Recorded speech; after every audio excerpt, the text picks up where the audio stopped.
എല്ലാ ശാലോം TV പ്രേക്ഷകർക്കും youth ഗൈഡിലേക്ക് ഹൃദയം നിറഞ്ഞ സ്വാഗതം.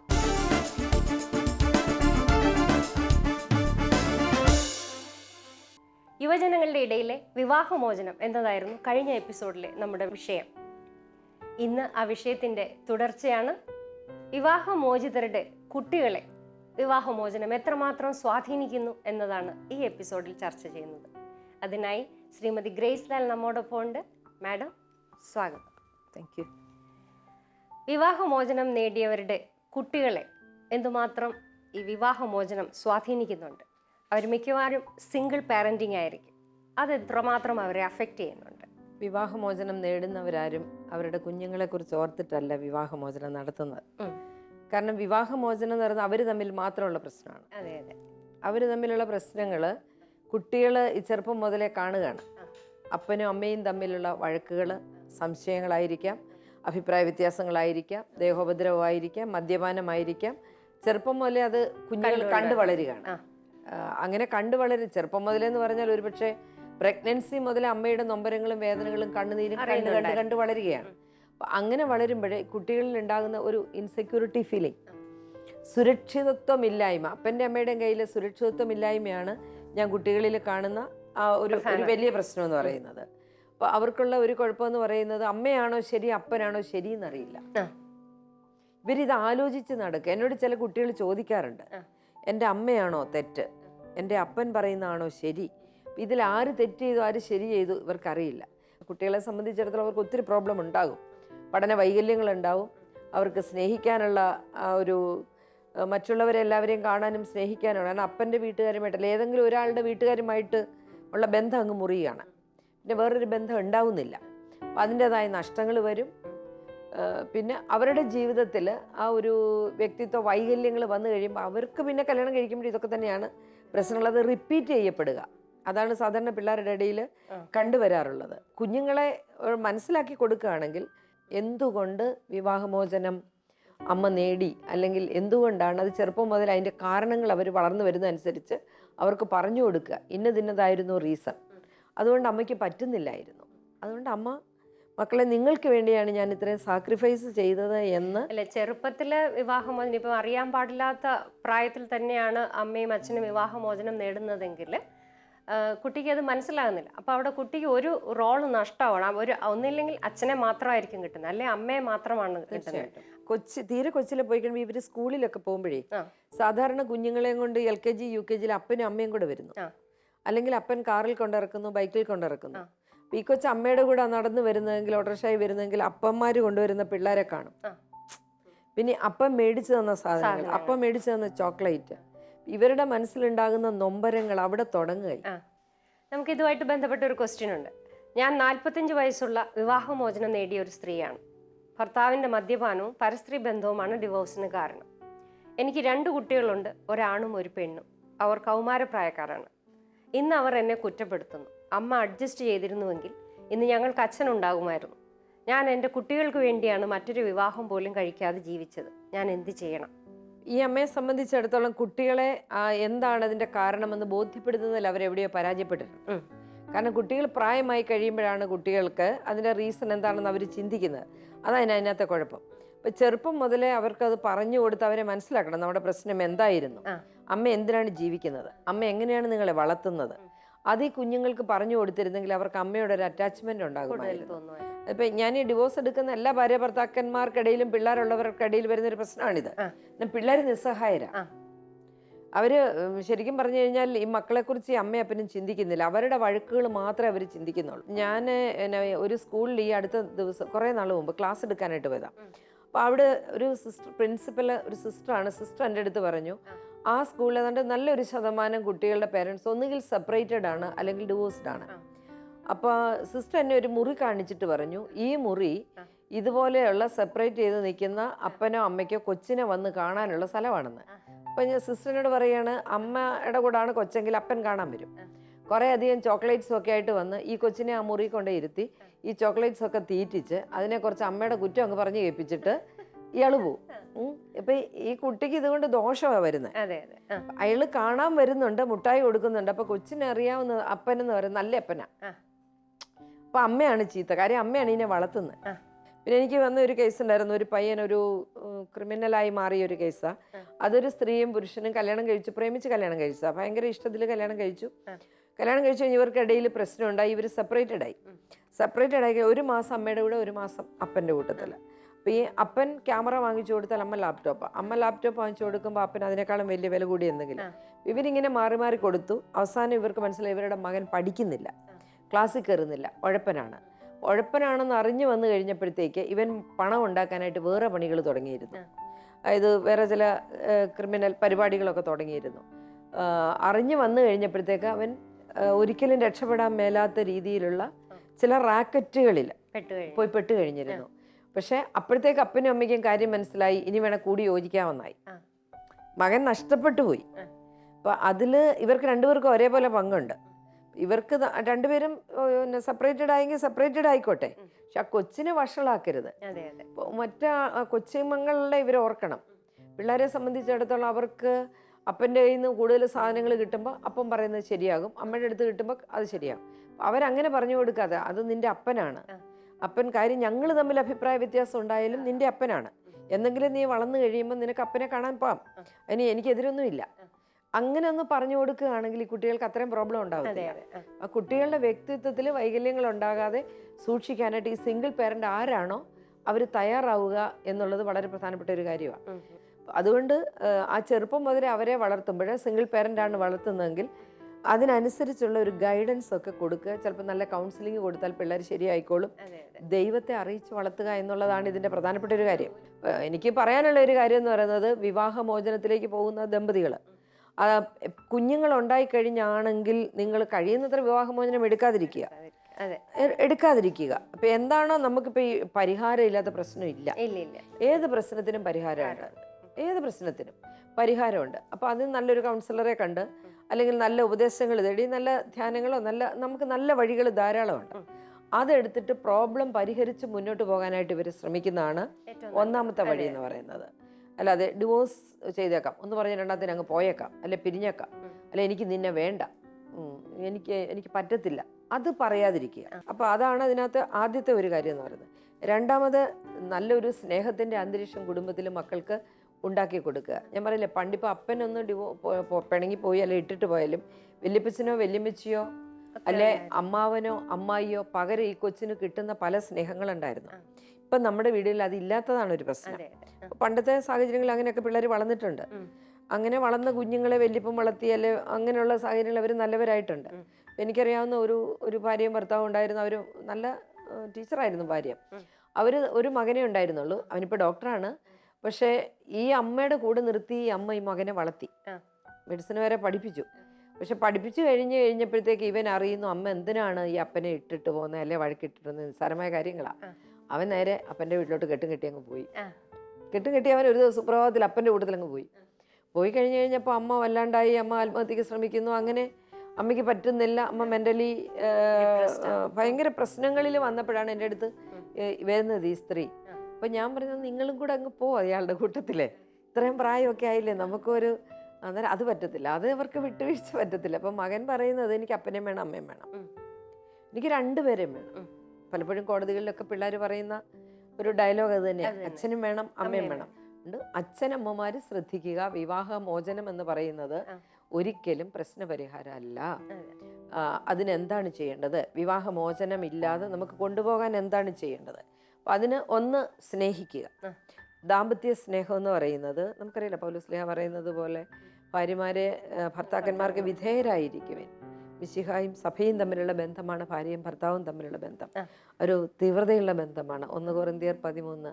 സ്നേഹം കലഹിക്കുന്നില്ല, സ്നേഹം കോപിക്കുന്നില്ല, സ്നേഹം തിന്മയായത് ചിന്തിക്കുന്നില്ല, സ്നേഹം എല്ലാം സഹിക്കും, സ്നേഹമെല്ലാം ക്ഷമിക്കും, സ്നേഹമെല്ലാം വിട്ടുകൊടുക്കും, സ്നേഹം മറ്റുള്ളവൻ്റെ നന്മയെ ആഗ്രഹിക്കും. അതെ. അപ്പം നമ്മുടെ ജീവിത പങ്കാളിയുടെ നന്മയെ ആഗ്രഹിക്കുന്ന ഒരു സ്നേഹബന്ധത്തിലേക്ക് കടന്നു വരാനായിട്ട് നമ്മൾ ശ്രമിക്കുക. അപ്പോൾ അവിടെ നമുക്ക് ചിലപ്പോൾ സഹനങ്ങളുണ്ടാവും. നമ്മുടെ ഒരു ക്രിസ്ത്യൻ കാഴ്ചപ്പാട് അല്ലെങ്കിൽ നമ്മുടെ സഭയുടെ ഒരു സഹനം എന്ന് പറയുന്നത് ഏറ്റവും മനോഹരമായ ഒന്നായിട്ട് കാണുന്നവരാണ് നമ്മൾ. കുടുംബജീവിതത്തിലായാലും എവിടെയായാലും സഹനം എന്ന് പറയുന്നത് ഒരിക്കലും അതൊരു ബുദ്ധിമുട്ട് പിടിച്ച ഒരു കാര്യമായിട്ടല്ല നമ്മളതിനെ കാണുന്നത്. മറ്റുള്ളവരിൽ നമ്മളെ വ്യത്യസ്തരാക്കുന്നത്. ആ സഹനത്തിൻ്റെ വില, ആ സഹനത്തിൻ്റെ മൂല്യം കുടുംബത്തിൽ മനസ്സിലാക്കി ദമ്പതികൾ ജീവിക്കാൻ ശ്രമിക്കുക. അപ്പോൾ ആ സ്നേഹത്തിൻ്റെ തലത്തിലേക്ക് ആണിൻ്റെ സ്നേഹവും പെണ്ണിൻ്റെ സ്നേഹവും ഒരുപോലെയല്ല. കഴിഞ്ഞ എപ്പിസോഡിൽ ഞാൻ പറഞ്ഞാണ്, സ്ത്രീ എപ്പോഴും സെൻറ്റിമെൻ്റലാന്ന് പറയും. സ്നേഹം കാണണം, കേൾക്കണം, അനുഭവിക്കണം, എങ്കിലേ മനസ്സിലാവും. പക്ഷെ പുരുഷൻ അങ്ങനെ അല്ല. അവനറിയാം ഇവക്ക് എന്നോട് സ്നേഹം ഉണ്ടായിട്ടാണ് എൻ്റെ കൂടെ പൊറുക്കുന്നത്. അതിന് പ്രത്യേകിച്ച് സ്റ്റഡി ക്ലാസ്സിൻ്റെ ഒന്നും ആവശ്യമില്ല. പക്ഷെ സ്ത്രീക്ക് അങ്ങനെയല്ല. അത് എക്സ്പ്രസ് ചെയ്ത് കിട്ടാത്തിടത്തോളം കാലം അവൾ സ്നേഹത്തിന് വേണ്ടി ദാഹിച്ചുകൊണ്ടിരിക്കും. അപ്പോൾ ആ ഒരു സ്നേഹം എക്സ്പ്രസ് ചെയ്യുന്ന ബന്ധം ചെറിയ ചെറിയ കാര്യങ്ങളായിരിക്കും. ഒരു ബർത്ത്ഡേ ഓർത്തിരിക്കുന്നതായിരിക്കാം, ഒരു വെഡിങ് ആനിവേഴ്സറി. ഞാൻ പറയും വലിയ സംഭവമൊന്നുമില്ല. മലേഷ്യക്കും കൊണ്ടുപോകണ്ട, ഡയമണ്ടും വാങ്ങിക്കണ്ട, അടുത്ത ചായക്കടയിൽ നിന്ന് ഒരു 10 പരിപ്പോടെ ഒരു പടല പഴവും വാങ്ങിച്ചാൽ കുടുംബജീവിതം ആഘോഷമാക്കാവുന്നതേ ഉള്ളൂ. ഏത് ഭാര്യയ്ക്കും ഭർത്താവിനും കഴിയുന്ന കാര്യമാണ് ഇത്. പക്ഷെ അങ്ങനെ ഒരു ആഘോഷമായിട്ട് കൊണ്ടുപോകാൻ നമുക്ക് പറ്റുന്നില്ല. അതാണ് നമ്മുടെ ഒരു വലിയ പ്രശ്നം എന്ന് പറയുന്നത്. നമുക്കൊരു ആഘോഷങ്ങൾ വളരെ കുറവാണ് കുടുംബങ്ങളിൽ. പണ്ടത്തെ നമ്മുടെ എന്ന് പറഞ്ഞാൽ ഒത്തിരി ആൾക്കാരില്ലേ വീട്ടിൽ. ഇപ്പം എല്ലാ വർഷവും ആരുടെയെങ്കിലും മാമോദിസായും ആരുടെയെങ്കിലും കല്യാണോർപ്പീരും എന്നതിലൊക്കെ വരും. അത്തരം ആഘോഷങ്ങളൊന്നും ഇല്ലിപ്പോൾ. ഒറ്റപ്പെടലിൻ്റെ വേദനകൾ അതൊത്തിരിയേറെ ദമ്പതികൾക്കിടയിൽ വരുന്നുണ്ട്. പണ്ട് നമ്മുടെ വീട്ടിൽ ഒരു ക്രിക്കറ്റ് ടീമിനുള്ള ആൾ ഒരു വീട്ടിലുണ്ട്. നമ്മൾ മുറ്റത്തോട്ടിറങ്ങി നീന്ന് കൈകൊട്ടി അടുത്ത വീട്ടിൽ നിന്ന് അടുത്ത ടീം വരും. 2 ടീമായി അവിടെ ആയി. ഇപ്പോൾ 1-2 എണ്ണം. അപ്പോൾ അത് അകത്തേക്ക് കയറുക. കമ്പ്യൂട്ടറിൻ്റെ മുന്നിൽ, TV-യുടെ മുന്നിൽ, അല്ലെങ്കിൽ ഇതൊന്നും ഇല്ലെങ്കിൽ അവർ തന്നെ വർത്താനം പറഞ്ഞ് കളിക്കുക. എനിക്കിവിടെ ഒരു കേസ് വന്നായിരുന്നു. ഭാര്യയോട് വലിയ സംസാരമൊന്നുമില്ല, പക്ഷെ പുള്ളി തന്നെ വർത്താനം പറയും. അപ്പോൾ കാര്യം ചോദിച്ചപ്പോൾ ഒരു മകനേ ഉണ്ടായിരുന്നുള്ളൂ. കൊച്ചിലെ മുതൽ തന്നെ വർത്താനം പറഞ്ഞാൽ കളിച്ചത്. ഇപ്പോഴും പുള്ളിക്ക് ഇഷ്ടം അത് തന്നെയാണ്. തന്നെ ഇരുന്ന് വർത്താനം പറയാൻ ഇഷ്ടം, തന്നെ ഇരുന്ന് എല്ലാം. ഭാര്യ ആ ഒരു സാമ്രാജ്യത്തിലേക്ക് ചെല്ലാതിരുന്നാൽ മതി, ശല്യവാദ പറയുന്നത്. അപ്പോൾ ഭാര്യ പറയുന്നത് അങ്ങനെയല്ല. എനിക്കവിടെ സ്പേസ് വേണം, എനിക്ക് ടൈം കിട്ടണം, പുള്ളിയുടെ എന്നോട് സംസാരിക്കണം. അത് കിട്ടുന്നില്ല. അപ്പോൾ ആ ഒരു എന്താ പറയുക, ഒറ്റപ്പെടൽ ഒരു വലിയ പ്രശ്നമാണ്. അപ്പോൾ അത് സ്നേഹത്തിൻ്റെ ആ ഒരു പ്രകടനമാണ്, പോരായ്മയാണ്. എൻ്റെ അമ്മയ്ക്ക് എൻ്റെ അപ്പനെ ഇഷ്ടമാണെന്ന്, എൻ്റെ അപ്പൻ എൻ്റെ അമ്മയെ ഇഷ്ടമാണെന്ന് കുട്ടിക്ക് അറിയാമെങ്കിൽ വേറെ പ്രോബ്ലം ഒന്നും ഉണ്ടാവില്ല ഇവിടെ. കാരണം ആ കുട്ടിക്ക് അറിയാം എൻ്റെ അമ്മ എൻ്റെ അപ്പനെ സ്നേഹിക്കുന്നുണ്ട്, അല്ലെ അവർ രണ്ടുപേരോട് സ്നേഹിക്കുന്നത് കൊണ്ടാണ് ഞങ്ങളിങ്ങനെ പോകുന്നത്. അതറിയാവുന്ന കുട്ടിക്ക് പിന്നെ സ്നേഹത്തിന് വേണ്ടി അവൻ ദാഹിക്കേണ്ട കാര്യമൊന്നുമില്ല. ഈ വീഡിയോയിൽ ഞാൻ പ്രധാനമായിട്ട് പറയാറുണ്ട്, പിള്ളേരെ വളർത്തുമ്പോഴേ എവിടെയാണേലും 3 കാര്യങ്ങൾ ശ്രദ്ധിച്ചാൽ മതി.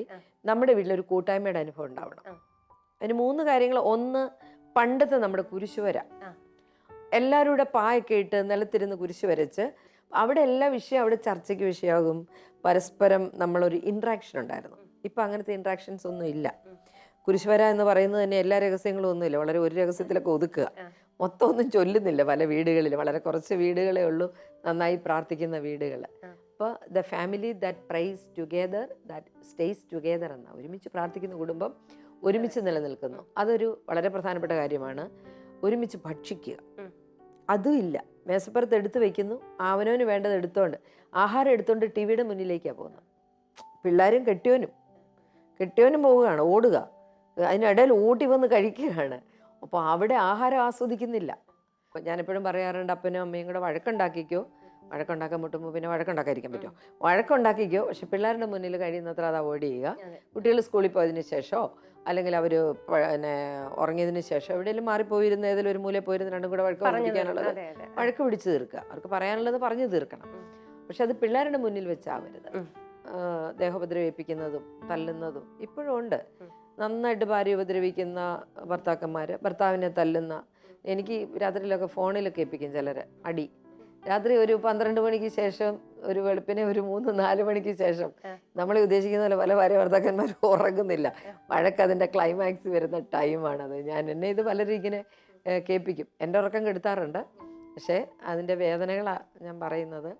ഈ വിവാഹമോചിതരുടെ കുട്ടികൾ മറ്റു പല മോശമായ ബന്ധങ്ങളിലേക്ക് പോകുന്നതും അവർ മറ്റു പല സ്നേഹബന്ധങ്ങളിലേക്ക് വഴുതി വീഴുന്നതും ക്യാരക്ടർ മോശമാകുന്നതും അതും ഈ വിവാഹമോചനവുമായിട്ട് ബന്ധപ്പെട്ടതല്ലേ? തീർച്ചയായിട്ടും. വിവാഹമോചനമായിട്ടെന്ന് പറഞ്ഞാൽ അസ്വസ്ഥമായ കുടുംബ ബന്ധങ്ങളിൽ നിന്ന് വരുന്നവർ പലപ്പോഴും സ്വസ്ഥത തേടിയാണ് മറ്റ് ബന്ധങ്ങളിലേക്ക്, കുട്ടികളിലുള്ള പ്രേമ ബന്ധങ്ങൾ തന്നെ നമ്മൾ ശ്രദ്ധിച്ചാൽ കാണാം. നല്ല ദാമ്പത്യ ബന്ധങ്ങളിലൂടെ നന്നായിട്ട് വളർത്തിയെടുത്ത കുഞ്ഞുങ്ങൾ അധികം പോകാറുണ്ട്, ഇല്ലെന്നല്ല ഞാൻ പറയുന്നത്, അധികം അങ്ങനെ പോകാറില്ല. അതിൻ്റെ പെർസെൻറ്റേജ് എടുത്താൽ അസ്വസ്ഥതയുള്ള കുടുംബങ്ങളിലെ കുട്ടികളാണ് കൂടുതൽ പോകാനായിട്ടുള്ള കാരണങ്ങൾ ഞാൻ കാണുന്നത്. ഇപ്പോൾ സെപ്പറേറ്റ് ആയവരുടെ അല്ലെ ഡിവോഴ്സ് ആയവരുടെ പിള്ളേർ വീണ്ടും ഇങ്ങനെയുള്ള ബന്ധങ്ങളിൽ പോവുകയും അത് നന്നായിട്ട് നിലനിർത്തി കൊണ്ടുപോകാൻ പറ്റാതെ വരികയും ചെയ്യുന്നുണ്ട്. സെക്ഷൽ പെർവേർഷൻസ് അത് ഒത്തിരിയേറെ കുഴപ്പങ്ങളിൽ ഞാൻ കാണുന്ന ഇങ്ങനെയുള്ള കുട്ടികൾ പ്രായമായവരുമായിട്ടുള്ള ബന്ധങ്ങളിൽ പോയിപ്പെടും. ഈ 10, 18, 20 വയസ്സുള്ള പെൺകുട്ടികൾ 10, 50, 52 വയസ്സുള്ള ചേട്ടന്മാരെ പ്രണയിക്കുക. അപ്പോൾ അവർക്കൊരു സുരക്ഷിതത്വം ഉണ്ട് അവരുടെ കയ്യിൽ, അതിനു വേണ്ടിയാണ്. പിന്നെ പണമുണ്ട്, അങ്ങനെ പോകുന്ന കേസുകൾ കാണാറുണ്ട്. പ്രേമബന്ധങ്ങൾ മാത്രമല്ല, ഇവരുടെ കൂടെ യാത്രകൾ പോകുന്നു. ഇപ്പം ഞാൻ കാണുന്ന പലതിലും പണത്തിന് വേണ്ടി, അമ്മ തന്നെ ഉണ്ടാക്കുന്ന പണമല്ലേ ഉള്ളൂ, അത് ലിമിറ്റഡ് അല്ലേ. അപ്പോൾ പണത്തിന് വേണ്ടി അവരെ ഒരു ദിവസം ഒരാളുടെ കൂടെ സ്പെൻഡ് ചെയ്യുന്നു, അവർ കൈ നിറയെ കാശ് കൊടുക്കുന്നു, പലർക്ക് കാഴ്ചവെക്കുന്നു.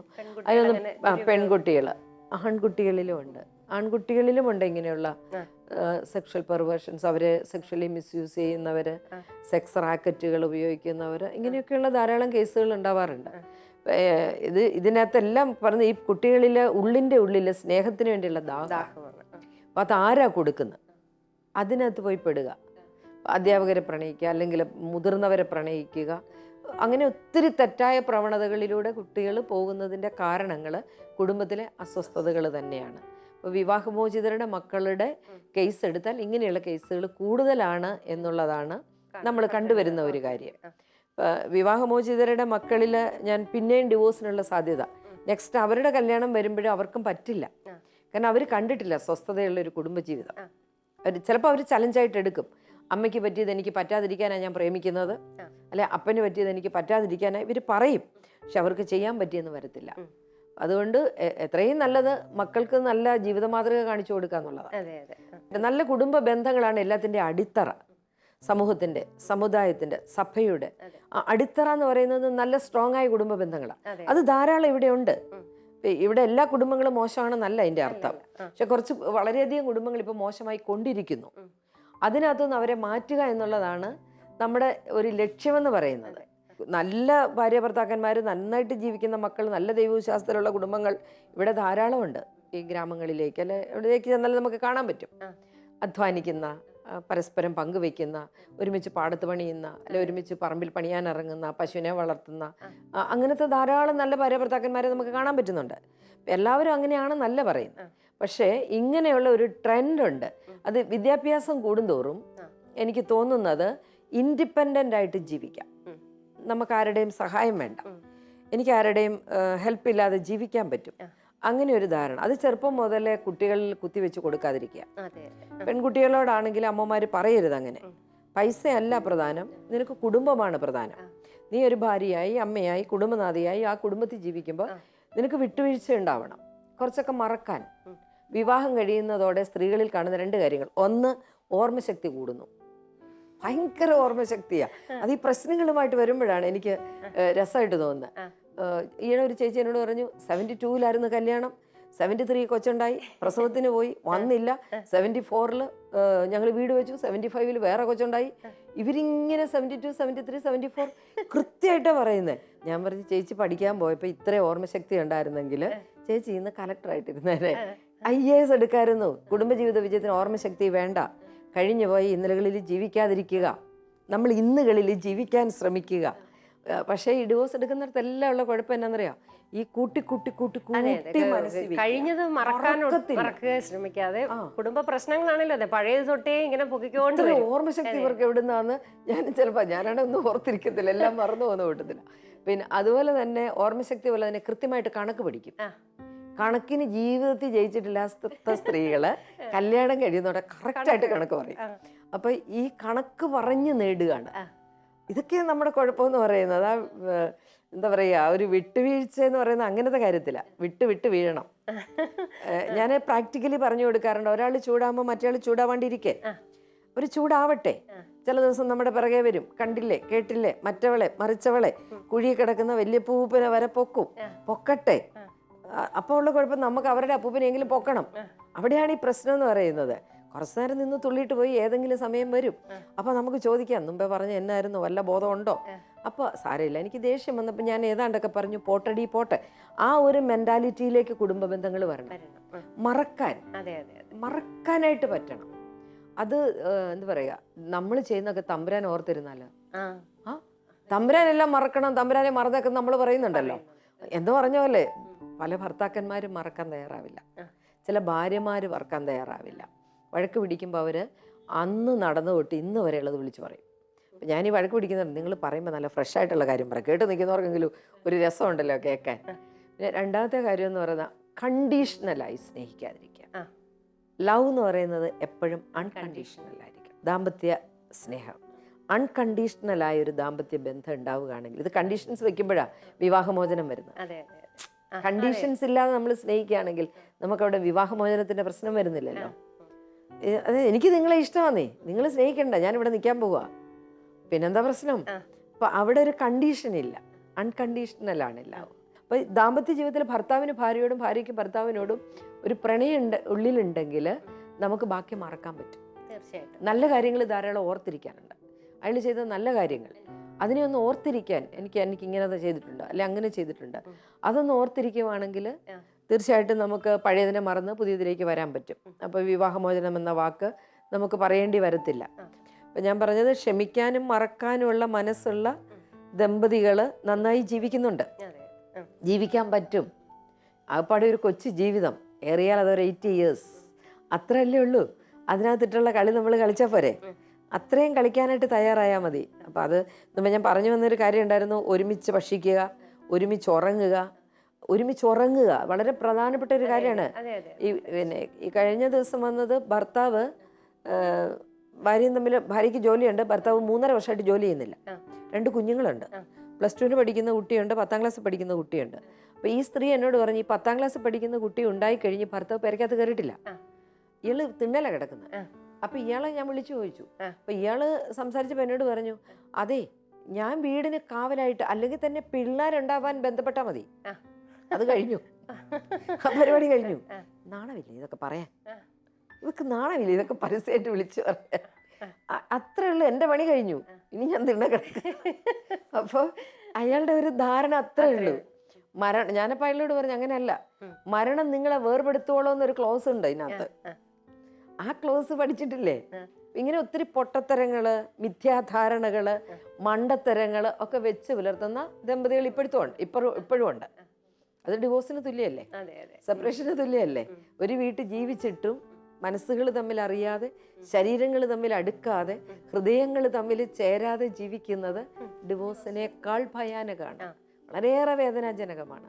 അങ്ങനെ ധാരാളം ദമ്പതികൾ ഇവിടെ നൊമ്പരങ്ങളെ കടിച്ച് അമർത്തി ജീവിക്കുന്നുണ്ട്. കുടുംബ ബന്ധങ്ങളെ ഊഷ്മളങ്ങളാക്കുക, അതാണ് അതിനകത്ത് പറയാനുള്ളൊരു കാര്യം. വല്ലപ്പോഴും ഒരു യാത്ര പോവുക, ഭാര്യയും ഭർത്താവും മക്കളും ഒരുമിച്ച്. യാത്ര എന്ന് പറഞ്ഞാൽ അങ്ങ് കൊടൈക്കനാലിനും ഊട്ടിക്കൊന്നും പോകണമെന്നൊന്നും ഇല്ല, ഒരു ഔട്ടിങ് പോയി ഒരു ഐസ്ക്രീം, ഒരു മസാല ദോശയൊക്കെ മേടിച്ചു കൊടുത്ത്. ആർക്കാ ഇത് പറ്റാത്ത? കൂലിവേലക്കാരനും 100-600 രൂപ കിട്ടുന്നവന് പറ്റുന്നില്ലേ ഒരു ഞായറാഴ്ചയൊന്ന് കൊണ്ടുപോകാൻ, അല്ലെ ഒരു പാർക്കിലൊന്ന് കൊണ്ടുപോകാൻ? ഒരു ഫ്രഷാക്കി കൊണ്ടുപോവുക, മനസ്സിനെ ഒന്ന് ഫ്രഷാക്കി കൊണ്ട് നമ്മളൊന്ന് പുറത്തു പോയി തീർച്ചയായിട്ടും അതൊരു വലിയ കാര്യമാണ്. പുറത്തൊന്ന് കഴിക്കാൻ പോകുന്നത്, പുറത്തൊരു സിനിമയ്ക്ക് പോകുന്നത്, അല്ലെ ഒരു യാത്ര പോകുന്നത്, ബന്ധുവീടുകളിലൊന്ന് പോകുന്നത്, പ്രായമായവരെ സന്ദർശിക്കാൻ പോകുന്നത്, അത് കുട്ടികൾക്കൊക്കെ പ്രായമായവരെ സ്നേഹിക്കാനും ബഹുമാനിക്കാനും ഒരു പ്രചോദന. ദമ്പതികളോട് എനിക്ക് പറയാനുള്ള പ്രധാനപ്പെട്ട ഒന്ന്, നിങ്ങളുടെ വിദ്യാഭ്യാസമുള്ളവർ, സാമ്പത്തികമായിട്ട് ഭദ്രതയുള്ളവർ, നല്ല കുടുംബമഹിമയുള്ളവർ, നിങ്ങളുടെ വിദ്യാഭ്യാസത്തിൻ്റെ അല്ലെങ്കിൽ നിങ്ങളുടെ കുടുംബത്തിൻ്റെ ആ ഒരു എന്താ പറയുക പ്രശസ്തി അല്ലെ പേര് അത് കാണിക്കണം. തറയായി പോകരുത്. വിദ്യാഭ്യാസം ഉള്ളവർ വിവരമില്ലാതെ പെരുമാറരുത്. ദൈവകൃപയുള്ള പിള്ളേരായി മാറണം, നന്മയുള്ള പിള്ളേരായി മാറണം, മറക്കാനും പൊറുക്കാനും ദൈവകൃപയിൽ ആശ്രയിച്ച് മുന്നോട്ട് പോകുവാനും തയ്യാറാകണം. അപ്പം നമ്മുടെ കുട്ടികൾ തീർച്ചയായിട്ടും പിരിമുറുക്കങ്ങളില്ലാതെ അവർ സ്നേഹത്തിൽ, സന്തോഷത്തിൽ, സമാധാനത്തിൽ, മാനസികാരോഗ്യമുള്ള കുഞ്ഞുങ്ങളായി വളർന്നു വരും. അതാണ് നാളെയുടെ സമ്പത്ത് എന്ന് പറയുന്നത്.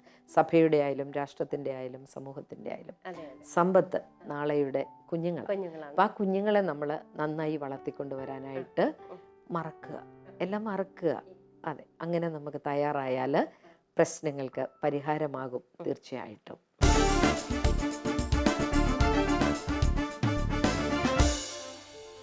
നല്ല വൃക്ഷം നല്ല ഫലം തരുന്നു. നല്ല മാതാപിതാക്കളിൽ നിന്ന് നല്ല കുഞ്ഞുങ്ങൾ ജനിക്കുന്നു. നിസ്സാരമായ പ്രശ്നങ്ങൾക്ക് വിവാഹമോചനം തേടാതെ കെട്ടുറപ്പുള്ള ഒരു ദാമ്പത്യ ബന്ധത്തിനായി നമ്മൾ ശ്രദ്ധിക്കേണ്ടിയിരിക്കുന്നു. നിങ്ങളുടെ വിലയേറിയ അഭിപ്രായങ്ങളും പ്രതികരണങ്ങളും ഞങ്ങളെ എഴുതി അറിയിക്കുക. അറിയിക്കേണ്ട വിലാസം: the producer, youth guide, Shalom TV, Peruvannamuzhi PO, Calicut. വീണ്ടും മറ്റൊരു പുതിയ വിഷയവുമായി അടുത്ത എപ്പിസോഡിൽ കാണാം. അതുവരേക്കും നന്ദി.